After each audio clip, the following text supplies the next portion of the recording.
E aí, sétimo ano? Beleza? Vamos lá, mais um conteúdo, mais um vídeo, sem muita enrolação, ok?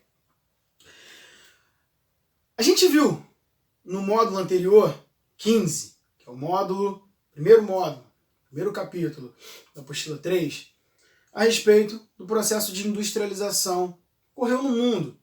Falamos sobre primeira, segunda, terceira revolução industrial, estamos entrando na quarta. Falamos sobre Fordismo, sobre Toyotismo, falamos sobre algumas características, processo de industrialização clássica, processo de industrialização tardia. Mas, como nós moramos no Brasil, é muito importante que a gente conheça a história do nosso país.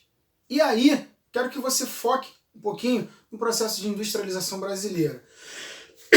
Nós falamos acerca de algumas coisas e que o Brasil ele passou por um processo de industrialização tardia, atrasada, ok?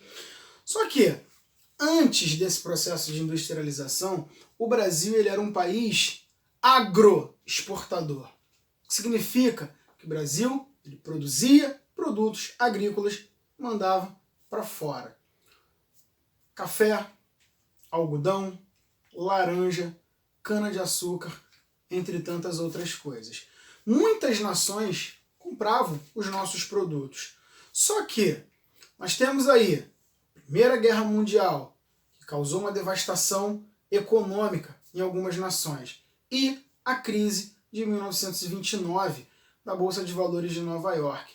Foram fatores que influenciaram negativamente a economia de alguns países.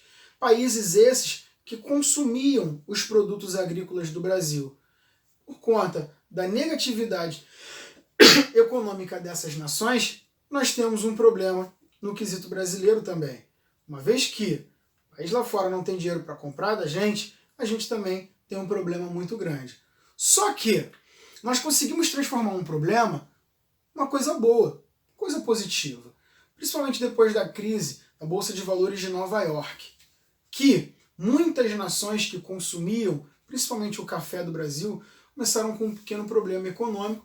Falaram, Brasil, não tem mais condições de consumir seus produtos. Então, beleza? Cortamos nossas relações econômicas por aqui.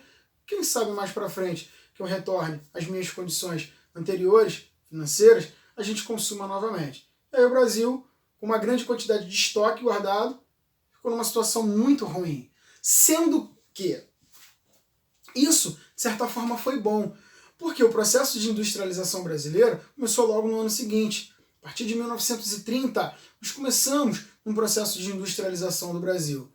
Lembre-se que o Brasil era um país agroexportador e que apenas era muito dependente, na verdade, de coisas industriais que vinham de fora. O Brasil não tinha indústrias aqui. E aí, começamos com um processo chamado de substituição de importações.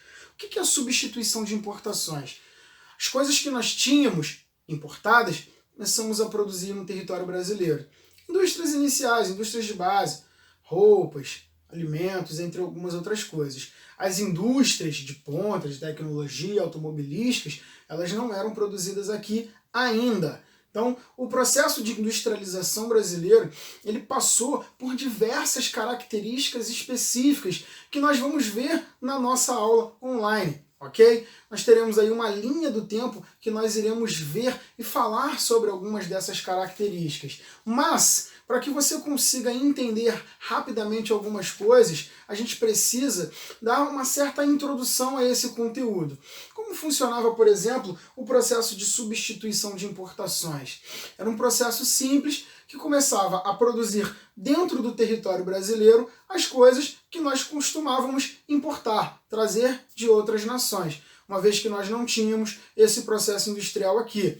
Lembre-se que inicialmente eram indústrias simples, algumas indústrias dessas que não tinham tanta capacidade tecnológica, mas que já facilitava, já melhorava a condição econômica do Brasil, e muitas dessas indústrias elas começaram a atrair a população do campo para as cidades, caracterizando aquilo que nós já vimos diversas vezes, que nós conhecemos como o êxodo rural. Então, algumas dessas características que começaram no processo de urbanização, industrialização, que estão ali intimamente ligados, começaram lá em 1930. Então, leve em consideração que nós estamos no ano de 2020, então nós não temos nem 100 anos do início do processo de industrialização brasileiro. E nós já temos aí um país que é um grande produtor industrial, entre outras nações no mundo, ok? Mas aí, a linha do tempo, a gente vai ver na aula online, algumas outras coisas, e a continuidade desse conteúdo nós iremos ver na aula online, ok? Não deixa de ler o capítulo todo,